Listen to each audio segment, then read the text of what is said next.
अस्सलाम वालेकुम, अस्सलाम वालेकुम, अस्सलाम वालेकुम। Greetings for all of you. आपकी समातों से टकराने वाली ये आवाज फायजा मुगल और आप सुन रहे हैं आपका अपना शो क्वालिटी टाइम हमारे चैनल नई सुबह पे। तो जनाब, सबसे पहले तो आप सभी को मेरी तरफ से बकरा ईद बहुत बहुत मुबारक हो और उम्मीद करती हूँ कि मेरे तमाम सुनने वाले मेरे सच्चे परवरदिगार की पनाहों में होंगे, खुश होंगे, खुशियाँ बिखेर रहे होंगे, क्योंकि ये टाइम ही ऐसा है। तो lovely people of the lovely countries across the globe, कैसे हैं आप? ठीक ठाक तो है ना? ईद की खुशियाँ एंजॉय कर रहे हैं, गोश्त खा रहे हैं, क्या हो रहा है? कैसे हैं आपके अहवाल, अमलात, एहसासात और ख्यालात? ये सब कुछ आप शामिल करेंगे हमारे साथ हमारे चैनल पे कमेंट, लाइक और सब्सक्रिप्शन के थ्रू। लेकिन सबसे पहले मैं आपको अपनी को-होस्ट से इंट्रोड्यूस तो करवा दूं। अस्सलाम वालेकुम बक्सात, क्या हाल है आपके? वालेकुम अस्सलाम। और मेरी जानिब से मेरे तमाम लिसनर्स को और फायजा आपको बकरा ईद बहुत बहुत मुबारक हो। तो आप बताएं कि आप कैसी हैं? मैं बिल्कुल ठीक, अल्हम्दुलिल्लाह फिट। आप सुनाएं, आपको भी बकरा ईद बहुत मुबारक हो। खैर मुबारक भाई। ईद तो बस इतने मजे की ईद है ना हमारी, और इस बार तो लॉकडाउन भी नहीं, तो और अच्छी से ईद गुजरी और मुझे बहुत मजा भी आ रहा है। तो मैं तो बहुत ही खुश हूँ और बहुत ही इंजॉय कर रही हूँ, और समझे कि बहुत ही अच्छी हूँ मैं। जबरदस्त हो गया। वैसे ईद उल फितर की अगर बात की जाए ना, तो उसकी खुशियाँ एक अलग किस्म की होती हैं, लेकिन इसकी एक्साइटमेंट और एंजॉयमेंट ना ईद उल अजहा की, ये तो बस एक अलग ही किस्म की होती है कि इसमें बकरा लेना, उसको संभालना, उसकी आओ भगत करना और फिर उसको कुर्बानी का बकरा बनाना। और दूसरी बात ये है कि 1 महीने पहले ही जो है वो बकरीद की तैयारियां शुरू हो जाती हैं। लोग कपड़ों से ज्यादा जो है जानवर देखते हैं कि भाई कौन सा जानवर लें, कितना तगड़ा लें, कितना खूबसूरत लें। ये सारी चीजें बहुत ज्यादा, मतलब ईद उल फितर में तो हम कपड़े डिसाइड कर रहे होते हैं, ज्वेलरी डिसाइड कर रहे होते हैं, लेकिन जो है वो बकरीद में हम ये डिसाइड कर रहे होते हैं कि हमारा जानवर कैसा होना चाहिए। और उसके बाद जब उसकी कुर्बानी होती है तो उसके बाद घरों में पहले से ही दावतों के लिए डिशेस डिसाइड हो जाती हैं कि पहले दिन ये बनेगा, दूसरे दिन ये बनेगा, तीसरे दिन ये बनेगा, और दावतें भी हो रही होती हैं, बारबेक्यू भी हो रहा होता है, सब बहुत ही इंजॉय करते हैं। तो आप क्या कहती हैं फायजा कि ऐसा सीन होता है आपकी तरफ भी? ऐसी चहल पहल होती है कि 1 महीने पहले ही सारी तैयारियां शुरू हो जाती हैं, और इस ईद पर लोग कपड़ों को छोड़ के लोग जानवरों पर, खाने पीने पर ज्यादा तवज्जो देते हैं? तो आप क्या कहती हैं कि आप किस चीज को ज्यादा अहमियत देती हैं? बिल्कुल अक्सा ऐसा ही होता है। हमारी माशाल्लाह मैं रहती हूँ जॉइंट फैमिली में, तो अब ये आप देख लें कि ईद से 1 हफ्ता पहले हमारे घर में बकरे भी आते हैं, माशाल्लाह दुम्बे भी लिए जाते हैं, ठीक है, क्योंकि मेरे चाचू अलग कुर्बानी करते हैं, दादा अलग करते हैं, हम खुद अलग करते हैं, तो इस हिसाब से 2-3 बकरे, 1-2 दुम्बे, ये सीन होता है। और फिर माशाल्लाह हमारे सहन में ना ऐसी इनकी रौनक लगी होती है, ऐसा लग रहा होता है मवेशी मंडी जो है वो बाहर नहीं है, वो हमारे सहन में ही लगी हुई है। और दावतों का जो इंतजाम होता है, डिशेस हम लोग पहले से डिसाइड कर लेते हैं, इसका ये करना है, इसका ये करना है, ये डिश ज्यादा मजे की बनेगी, रान का ये बनेगा, चांपो का ये बनेगा। और जिस दिन कुर्बानी होती है उस दिन सभी की आंखें नम होती है। ये तो है। और जब गोश्त सामने आता है, यानी वो जब डिश बन के सामने आती है ना, तो मेरा तो कभी कभी दिल ही भर जाता है।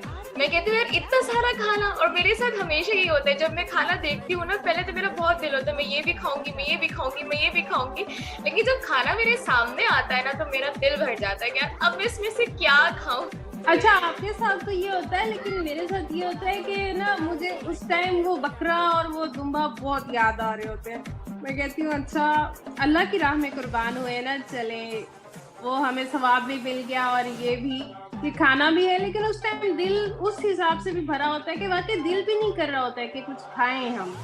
हाँ, ये आप बिल्कुल सही कह रही है कि साथ में दुख भी हो रहा होता है, क्योंकि ज़ाहिर जानवरों के साथ हमारा बहुत ज़्यादा वक्त गुजरा होता है, और उसके बाद जब उनकी कुर्बानी होती है तो उसका भी बहुत ज़्यादा दुख होता है कि वो बिछड़ जाते हैं हमसे। और बच्चे जो है ना वो बहुत रो रहे होते हैं कि जी क्यों आप लोग इसको ज़िबा कर रहे हैं, क्यों काट रहे हैं। फिर हम उनको समझाते हैं प्यार प्यार से कि जी हम उनकी कुर्बानी कर रहे हैं और फिर हम गोश्त खाएंगे। तो बड़ी ईद की जो है ना स्वीट सी बातें होती हैं और स्वीट सी खुशियाँ होती हैं। तो बातें तो चलती रहेंगी फ़ायज़ा। इससे पहले कि हमारे लिसनर्स थोड़ा सा बोर हों तो उनको एंटरटेन भी करवाते हैं और साथ ही साथ उनको ये बताना भी ज़रूरी है कि उनके कीमती वक्त में से थोड़ा सा वक्त अगर वो हमारे लिए निकाल लें तो भी कितना ज़रूरी है हमारे लिए, है ना जी, ताकि हम उनके फीडबैक्स जान सकें और जान सकें कि वो इस बकरा ईद को कैसे सेलिब्रेट कर रहे हैं और इसके अलावा हमारे शो को सुन के उनको कैसा लगा। तो जी आपने हमारे शो को सुनने के लिए अपने YouTube के सर्च बॉक्स में जाना है, टाइप करना है नई सुबह NAISUBAH और चैनल को सब्सक्राइब कर लेना है और बेल आइकन को भी प्रेस कर लेना है ताकि हमारी तमाम आने वाली नोटिफिकेशंस आप तक पहुंच सके और वहां पे आपने क्वालिटी टाइम को सुनना है और उसके बाद अपना कमेंट भी देना है, उसे लाइक भी करना है और उसे शेयर भी करना है, चाहे आप अपने फ्रेंड्स के साथ शेयर करें या अपनी फैमिली के साथ शेयर करें ताकि वो लोग भी हमारा शो सुन सके। बिल्कुल, इतनी तो हम आपसे गुजारिश कर ही सकते हैं ना हमारे YouTube फैमिली। हमारे चैनल पे आइए, कमेंट कीजिए जिसको हम शामिल करेंगे अपने प्रोग्राम में। आज का शो तो बहुत ही स्पेशल है जी। तो आज हमारे साथ एक बहुत ही प्यारी आवाज मौजूद है और उनका निराला सा अंदाज भी। तो उनका नाम है अरीब अहमद जो कि हमारे शो के आज गेस्ट हैं। तो अस्सलाम वालेकुम अरीब, क्या हाल है आपके? वालेकुम सलाम, अल्लाह का शुक्र, मैं बिल्कुल ठीक। ईद मुबारक अरीब आपको। ईद मुबारक। सबसे पहले आप दोनों को भी मेरी तरफ से ईद मुबारक और तमाम सुनने वालों को भी दिल की गहराइयों से ईद उल अज़हा मुबारक। अच्छा अरीब, मुझे पहले तो ये बात बताएं कि दिल की गहराइयों से ईद का क्या ताल्लुक है? दिल की गहराइयों से इसका ताल्लुक इसलिए भी है क्योंकि आपको पता है बकरा ईद का जो भी सामान होता है आसपास गाय बकरों की जो चहल पहल लगी होती है तो वो एक दिल को लुभाने वाला अंदाज होता है। उसके बाद जब बकरा ईद पे उसकी कुर्बानी का वक्त आता है तो वो भी बहुत ज़्यादा कुछ लोगों के लिए तकलीफ का बायस भी होता है और कुछ लोग जो है वो उससे लुत्फानंदोज भी होते हैं क्योंकि उसके बाद उनको अच्छे अच्छे खाने खाने को मिलते हैं। तो अरीब आप मुझे ये बताइए कि आपकी ईद कैसे गुजर रही है, कैसा लग रहा है आपको ईद एंजॉय करके? लॉकडाउन भी नहीं है इस बार और आना जाना भी चल रहा है। SOPs को तो हमने अपना फॉलो करना ही करना है हर हाल में, ठीक है। तो वैक्सीनेशन भी अब हमारी जैसे शुरू हो गई है और इसके साथ साथ जो है वो सोशल डिस्टेंस भी है और इसके अलावा सैनिटाइज़र वगैरह भी हम यूज़ कर रहे हैं और हाथ वगैरह भी धो रहे हैं। तो आप बताएं कि कैसी गुजर रही है आपकी ईद? ईद अल्लाह का शुक्र है, माशाल्लाह बहुत अच्छी गुजर रही है। आपको पता है अच्छे अच्छे खाने वगैरह बन रहे होते हैं। सही। अच्छा, मुझे यहाँ पे SOP से मुझे याद आया कि क्या हमें जानवरों से भी सोशल डिस्टेंसिंग रखनी पड़ेगी? अगर वो हम रखेंगे तो कैसे रखेंगे फ़ायज़ा?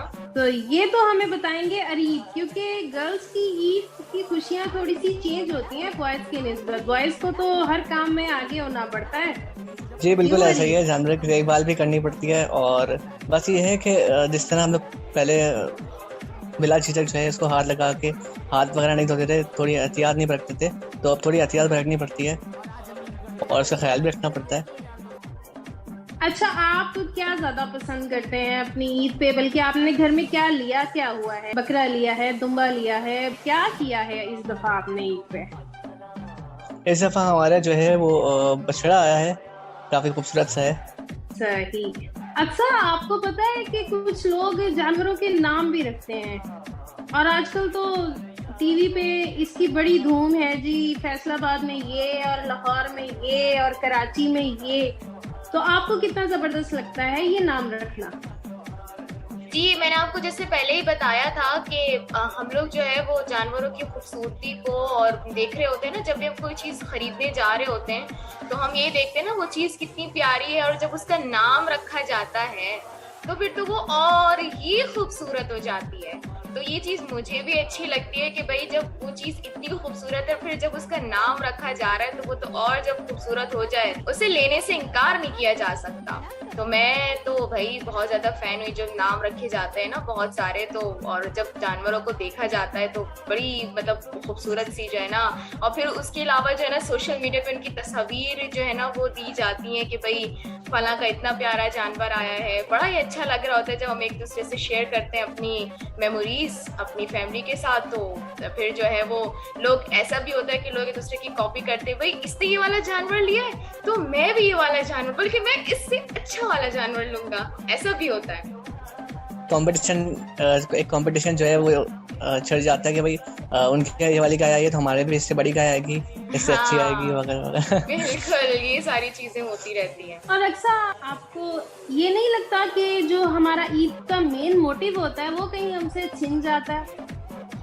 हाँ, ऐसा तो होता है, क्योंकि हम लोग जो है ना वो हर चीज़ को फैंटेसी में ले जाते हैं कि भाई वो चीज़ प्यारी दिखनी चाहिए, वो चीज़, अब एक के पास ये चीज़ ऐसी है तो मेरे पास ऐसी होनी चाहिए। हम अपने आप को देख रहे होते हैं, हम जो कुर्बानी का मकसद है ना तो वो नहीं कर रहे होते कि हमें जानवर को अल्लाह की राह में कुर्बान करना है, और वो हमें ये नहीं देखना कि जी वो प्यारा है या खूबसूरत है, हमने ये देखना है कि जी गाय बकरा जो भी हमारे हलाल जानवर हैं उनको हमने कुर्बान करना है और अपना जो कुर्बानी का मकसद है वो पूरा करना है। लेकिन क्या करें, ये भी ज़ाहिर है होता है, थोड़ा सा कंपटीशन बीच में आ जाता है, क्योंकि वो कंपटीशन हर जगह पे आ जाता है, इससे मना तो नहीं किया जा सकता, लेकिन ये है कि अब जब आ जाता है तो थोड़ी सी बस ये कहना चाहूँगी कि एहतियात बरतनी चाहिए, एहतियात ज़रूरी है, लेकिन ये है कि इस चीज़ से मना भी नहीं किया जा सकता कि जी आप कंपटीशन ना करें। बिल्कुल अक्सर, बिल्कुल आप ठीक कह रही हैं, लेकिन हमारा जो ईद का मेन मोटिव होता है वो होता है कुर्बानी। ठीक है, वो सिर्फ ये नहीं होता कि हम अपने जानवरों की कुर्बानी करें, हम अपने गुस्से की, अपने जिद की, अपने हसद, अपनी हर बुरी बात की, अपनी हर बुरी आदत की कुर्बानी भी कर सकते हैं, और लोगों को करनी भी यही चाहिए, being a Muslim, being a Pakistani, ऐसा होना चाहिए ना। लेकिन ऐसा होता नहीं है क्योंकि हम पाकिस्तानी है ना, स्पेशल। बिल्कुल। और दूसरा ये कि कुर्बानी वैसी करनी चाहिए कि जो आपकी हैसियत के मुताबिक हो, यही सबसे बड़ी बात होती है कि अल्लाह ताला आपको कुर्बानी करने की सादत जब नसीब करते हैं, आप जब कुर्बानी कर रहे होते हो ना, यही सबसे बड़ी बात है। जी बिल्कुल बिल्कुल, लोगों को ऐसे ही करना चाहिए, इसके बजाय कि वो कंपटीशन करें या इस चीज़ के ऊपर तरफ जाएं कि उसके इतनी बड़ी जानवर गाय आई है तो हमारे यहाँ नहीं आया है, कुछ भी इस तरह नहीं करना चाहिए लोगों को। सही। तो लिसनर्स, आप क्या कहते हैं, आप लोगों ने किस तरह का जानवर लिया है, आप लोगों के क्या है एहसासात, ख्यालात, ये सब कुछ शामिल करेंगे आप हमारे साथ हमारे कमेंट सेक्शन में। तो प्लीज आइए हमारे चैनल पे और कमेंट भी जरूर कीजिए ताकि आप भी हमारे साथ ईद की खुशियाँ दोबाला कर सकें। तो फायजा, हमारी बातें तो चलती रहेंगी, लेकिन मुझे ये बताइए कि क्या हम लोग लिसनर्स को कोई ब्यूटी टिप्स नहीं देंगे, पजल्स वगैरह के बारे में नहीं बताएंगे, ताकि हमारे लिसनर्स कुछ एंटरटेन हो सकें। और आपको तो जैसे कि पता है ना कि घर में दावतें भी होती हैं, तो अगर ब्यूटी टिप्स यूज़ की जाएंगी, गर्ल्स वगैरह तैयार होंगी तो बहुत अच्छा लगेगा। और इसके अलावा अगर सब बैठे होंगे तो पजल्स वगैरह खेलेंगे तो लोगों की ज़हनी जो एक्सरसाइज है वो भी हो सकेगी। तो आप क्या कहती हैं इस बारे में? बिल्कुल अक्सर, ये कैसे हो सकता है कि ईद का मौका हो और हम ब्यूटी टिप्स शेयर ना करें। इस बार तो मैं अल्टीमेट ब्यूटी टिप्स लेकर आई हूँ ताकि ऐसे आप लगाएं और 15-20 मिनट में आप अट्रैक्टिव ग्लोइंग स्किन की मालिक हों, आपको कहीं जाना भी ना पड़े और ये सब कुछ आपको आपके घर में ही अवेलेबल हो जाए, क्योंकि इस ईद पे ज्यादातर तो जानवरों की आवभगत की जाती है और डिशेस बनाने के लिए लेडीज को 24/7 एक्टिव रहना पड़ता है, एनर्जेटिक रहना पड़ता है। उसके लिए अगर उनकी स्किन ही डल होगी तो बेचारी डिप्रेशन में चली जाएंगी। इसी डिप्रेशन से बचाने के लिए मैंने सोचा कि आज अल्टीमेट टिप्स ही शेयर की जाए। अब भाई खुदा जब हुस्न देता है नजाकत आ ही जाती है, और इस नजाकत को अगर संभाल के ना रखा जाए तो काफ और तेग कब उम्र के साथ साथ भागते हैं पता ही नहीं चलता। तो जनाब, मैं पहली टिप शेयर कर रही हूँ और इसे यूज भी कीजिएगा और हमें कमेंट सेक्शन में बताइएगा भी कि आपका रिजल्ट कैसा आया। तो जनाब, मेरी सबसे पहली टिप है कि हम 2 टेबलस्पून मिल्क लेंगे, 1 टीस्पून हम लेंगे हनी, 1 टीस्पून हम लेंगे चावलों का आटा और अ पिंच ऑफ टर्मरिक, और इन सब का मिलाकर हम बनाएंगे पेस्ट और उसको अपने फेस पर अप्लाई करेंगे और उसके बाद स्किन कर देंगे वॉश आउट।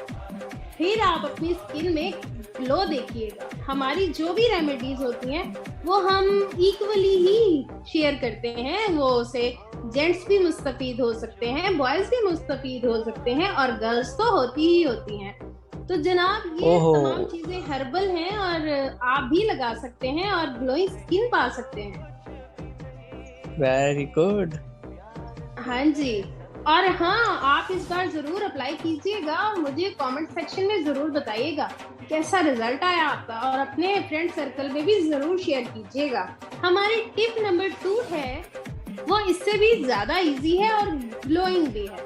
तो जनाब हमारी टिप नंबर 2 है, आपने लेना है 1 टेबलस्पून योगर्ट और 1 टेबलस्पून ही विनेगर, और उन दोनों को मिक्स करना है और उनका बनाना है पेस्ट, और उसे अपने स्किन पर कर लेना है अप्लाई। विद इन 15 सेकेंड वो हो जाएगा आपकी स्किन पे ड्राई, और जब वो ड्राई हो तो गीले हाथों से स्किन को पप अप करके थोड़ी सी स्क्रबिंग कीजिएगा और उसे वॉश आउट कर दीजिएगा, और आपको मिलेगी फ्लॉलेस स्किन थोड़ी ही देर में। अक्सा, ये टिप तो मुझे बड़ी ही जबरदस्त लगी और शॉर्टकट सी भी है, क्या कहती हैं? जी फायजा, तो ये वाली टिप तो आपने बहुत ही ज़बरदस्त बताई है और बहुत ही छोटी सी टिप है, और इसको जो है वो बहुत ही कम वक्त में ना इजीली किया जा सकता है। तो मैं तो सोच रही हूँ कि भाई मैं ये वाली टिप जो है वो अप्लाई करूँगी घर जाके, और जो है वो देखती हूँ कि मेरी खूबसूरती में कितना इजाफा होता है ना भाई? बिल्कुल अक्सा, इस पर तो मैं टिप्स ही ऐसी लेकर आई हूँ अल्टीमेट सी कि आप यहाँ लगाएं और 15 से 20 मिनट में आपकी स्किन फ्लॉलेस और ब्यूटीफुल हो ही जाएगी, और हर नजर आप पर ही ठहरेगी जनाब। चाहे बॉयज लगाएं या गर्ल्स, ये दोनों में ही वो कहते हैं ना यकसा मुफीद है।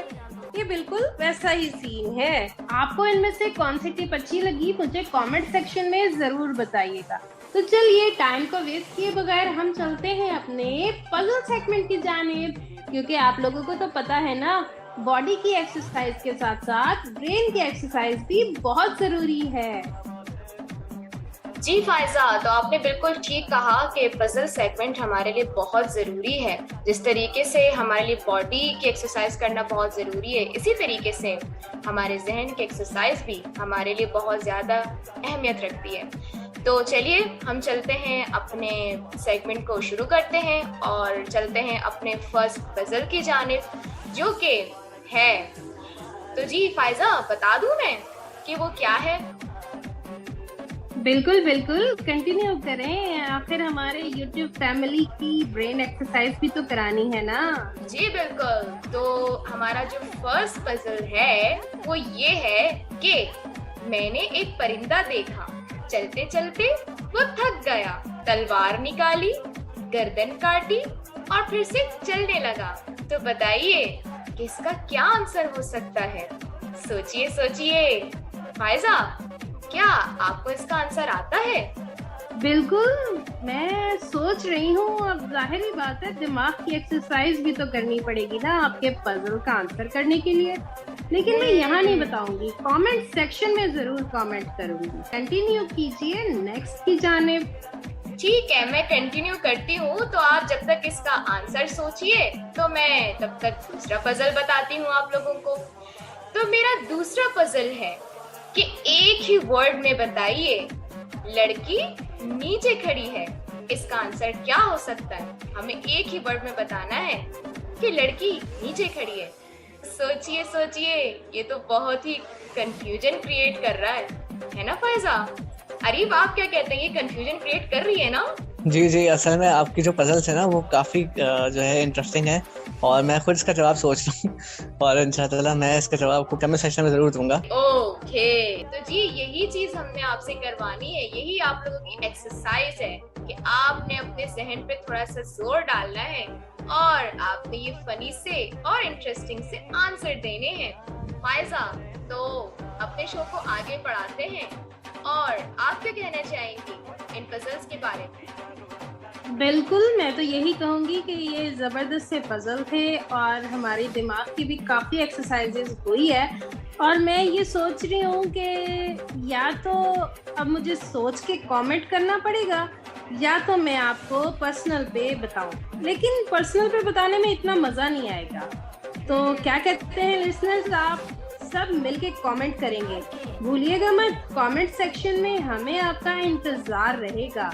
तो जनाब, काफ़ी देर हो गई, हमने ईद से रिलेटेड कोई बात नहीं की। तो फर्स्ट ऑफ ऑल तो मेरी यूट्यूब फैमिली जिन्होंने हमें अभी अभी ज्वाइन किया है, उन सबको हम तीनों की जानिब से दिली ईद मुबारक या फिर बकरा ईद मुबारक।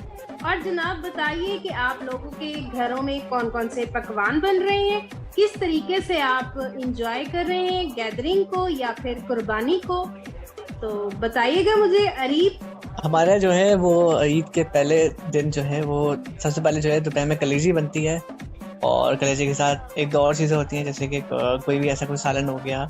खूब चटपटे खाने वगैरह बनते हैं और सब घर वाले जो है वो उससे लुत्फानंदोज होते हैं। गालिबन अरीब गैदरिंग भी होती होगी, जाहिर सी बात है। हमारी तरफ तो बहुत गैदरिंग है, और उन सबको छोड़कर अपने यूट्यूब फैमिली के साथ शो करना एनर्जेटिक भी, इंजॉइंग भी लग रहा है, लेकिन उनकी भी बहुत याद आ रही है। आपका क्या ख्याल है?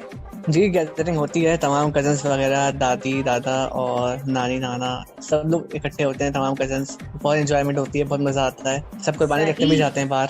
और आपकी फेवरेट डिश क्या है इस ईद से रिलेटेड? क्या खाना ज़्यादा पसंद करते हैं? टिक्का बोटी, मटन कढ़ाई, नमकीन गोश्त रोश या समथिंग एल्स? कुछ लोग तो चांपे भी बहुत पसंद करते हैं। मुझे बकरीद के चीज़ों में जो है ना, एक तो टिक्के और कबाब्स बहुत अच्छे लगते हैं। जी अच्छा, आप क्या कहेंगी? आपके घर में क्या हो रहा है इस टाइम? जी फायजा, तो मेरे घर में इस वक्त ये हो रहा है कि असल में सारे लोग इकट्ठे हुए हैं और जी बारबेक्यू चल रहा होगा इस वक्त मेरे घर में, और मेरा इंतज़ार हो रहा होगा कि मैं कब आऊँगी और हम सब मिलकर जो है वो फिर बारबेक्यू एंजॉय करेंगे। तो अभी जो है वो बारबेक्यू की तैयारी हो रही होगी, क्योंकि जब मैं घर से निकल रही थी स्टूडियो आने के लिए, तो मम्मा कह रही थी कि गोश्त जो है वो आज रात के बारबेक्यू के लिए अलग कर लो, लोग आएंगे और ये होगा और वो होगा, तो ये सारी बातें चल रही थी। तो अभी तो यही सब हो रहा है, लेकिन अब जब मैं घर जाऊंगी तो यकीनन वो पकना भी शुरू हो गए होंगे और फिर सब हम बैठ के उसको मज़े से खाएंगे। और आप बताइए कि आपको ईद पर क्या पसंद है, कैसा माहौल पसंद है आपको, और किस तरीके से आपको अच्छा लगता है कि आप अपनी खुशी को सेलिब्रेट करें? किस तरीके से करते हैं अपनी खुशी सेलिब्रेट? बिल्कुल अच्छा, मेरे घर में भी यही सीन हो रहा होगा, बल्कि मेरे तो कज़न सर्कल पूरा ही पहुंच चुका होगा। जैसे कि मैंने अपने प्रोग्राम के शुरू में ही आपको बताया कि मैं जॉइंट फैमिली में रहती हूँ, तो उस हिसाब से मेरी सारी कज़न्स भी पहुंच गई होंगी, मेरे फूफो के बच्चे, चाचू के बच्चे, और वो सब मेरा वेट कर रहे होंगे। लेकिन हम लोग यहाँ पर अभी इकट्ठे हुए हैं अपनी यूट्यूब फैमिली को एंजॉयमेंट देने के लिए, उनके साथ टाइम स्पेंड करने के लिए। तो हमारी यूट्यूब फैमिली जल्दी जल्दी कमेंट सेक्शन में आए और हमारे यहाँ पर होने का कोई तो फायदा उठाए ना, ताकि पता चले कि हम यहाँ आपके लिए आए हैं। जी बिल्कुल, आपने बिल्कुल सही कह रही हैं आप। अच्छा, मेरा आप लोगों से एक सवाल है, आप मुझे बताएं कि कभी ऐसा हुआ है ईद के दिन, अक्सर वक्त ऐसा होता है जब गाय को काटने के लिए खोला जाता है, तो कभी ऐसा हो कि गाय भाग गई हो या आप लोग कुर्बानी देख रहे हो तो आप लोगों की चीखें निकल गई हो? ऐसा मेरे साथ तो काफी मर्तबा हुआ है कि जब भी अब्बू वालों ने मिलकर किसी जानवर को वो किया है, वो जानवर इतनी कोशिश करता है अपने आप को छुड़ाने की, और कभी कभार तो ऐसा भी होता है कि वो उनके हाथ से निकल के भाग जाता है और हम दरवाजे से बेचारे अंदर हो जाते हैं और बस चीख निकलते निकलते रह जाती है। आप क्या कहती हैं?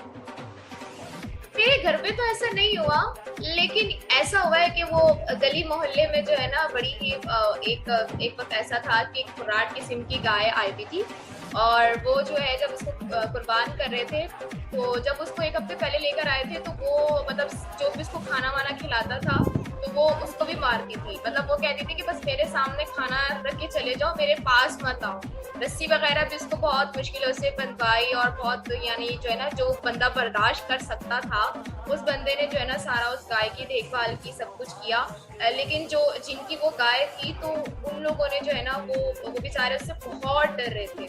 लेकिन फिर जब उसको कुर्बान करने का वक्त आया यानी ईद का वक्त आया तो जब उसको बहुत सारे लोग थे, मतलब मेरे घर के भी लोग थे, क्योंकि हमारे यहाँ ऐसा होता है कि पहले दिन कुर्बानी नहीं होती, दूसरे या तीसरे दिन होती है ना कुर्बानी। तो ये होता है कि पहले दिन अब्बू लोग जो है ना वो हेल्प करने चले जाते हैं सबकी ना।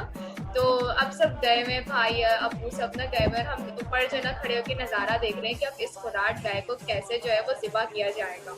तो सब बड़े एक्साइटेड है, कुछ लोग तो वीडियोस वगैरह बना रहे हैं कैमरा। और जी गाय को जी खैर कसाई बुलवाया था तो उनको तो टेक्निक्स पता होती है किस तरीके से जो है ना गाय को काबू में करना है। तो वो खैर रस्सी वस्सी बांधी, सब कुछ हुआ, तो छुरा वुरा सब रेडी किया।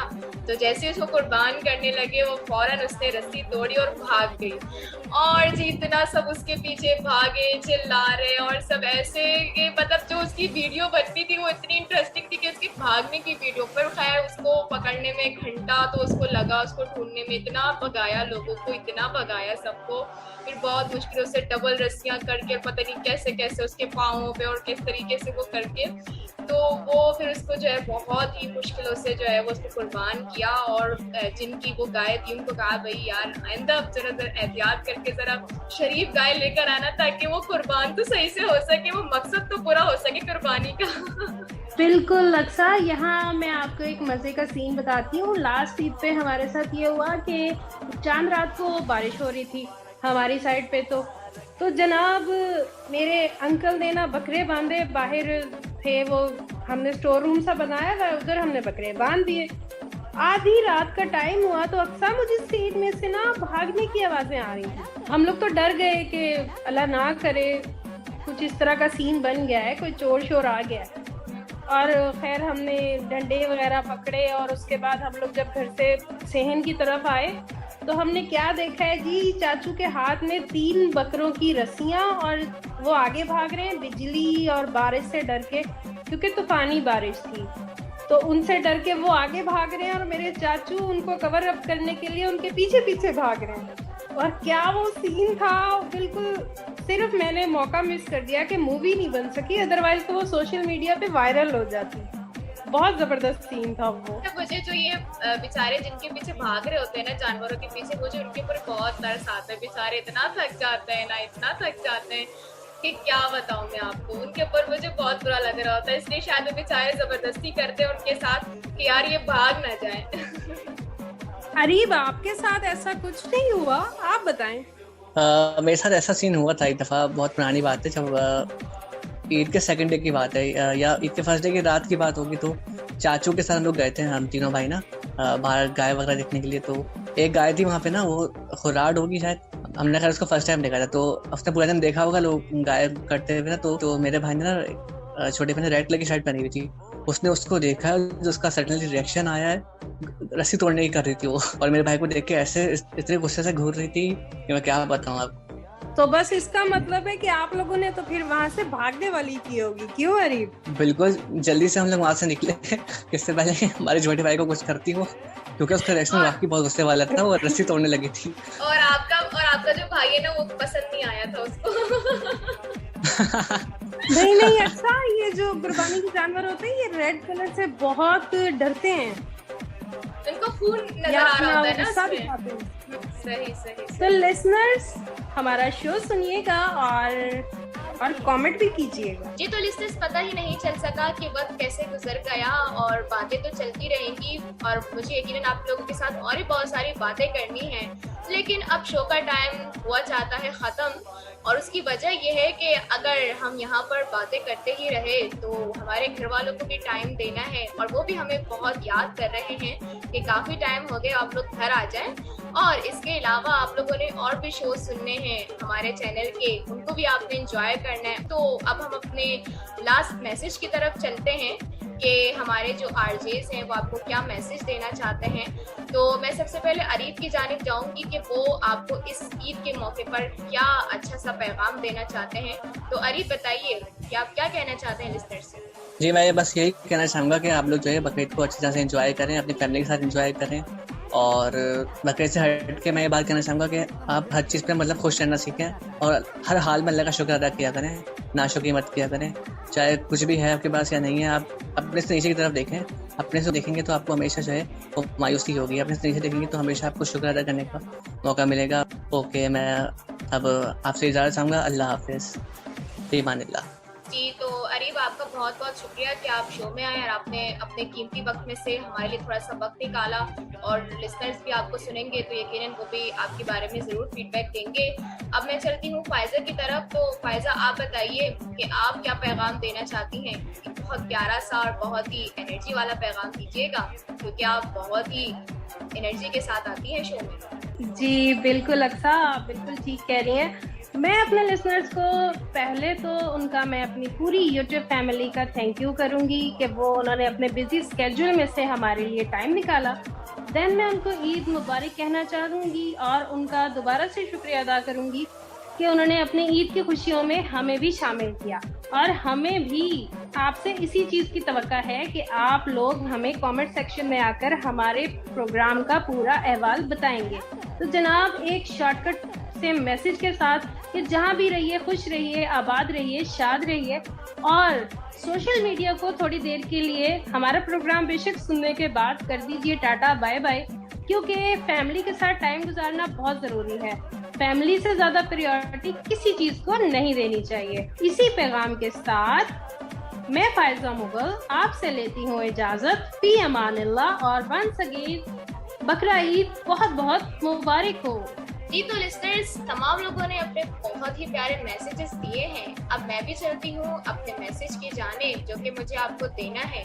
तो लिस्टर्स, जिस तरीके से फ़ायज़ा ने कहा कि सोशल मीडिया को थोड़ी सी देर के लिए टाटा बाय बाय करें, जी बिल्कुल होता यही है कि हम लोग जो है वो त्यौहार में भी सोशल मीडिया को ज़्यादा इम्पोर्टेंस दे रहे होते हैं। फेसबुक पे कितने लाइक आए, कितने कमेंट्स आए, इन सब चीज़ों को बहुत ज़्यादा, हमारी डिश को किसने लाइक किया और हमारे कपड़ों को किसने लाइक किया, तो ये सारी चीज़ें तो चलती रहती हैं। लेकिन इसके साथ साथ हमारे जो फैमिली मेम्बर्स हैं उनके लिए टाइम निकालना बहुत ज़्यादा ज़रूरी है। उनके साथ अपनी छोटी छोटी खुशियाँ बांटना भी बहुत ज़रूरी है। और इन सब से होता ये है कि हमारे जो दिल में नफरतें होती हैं, जो कदूरतें होती हैं, वो दूर हो जाती हैं और हम एक दूसरे के पास होते हैं, एक दूसरे के करीब होते हैं और अपने दिल की बात एक दूसरे से बआसानी हम कह सकते होते हैं।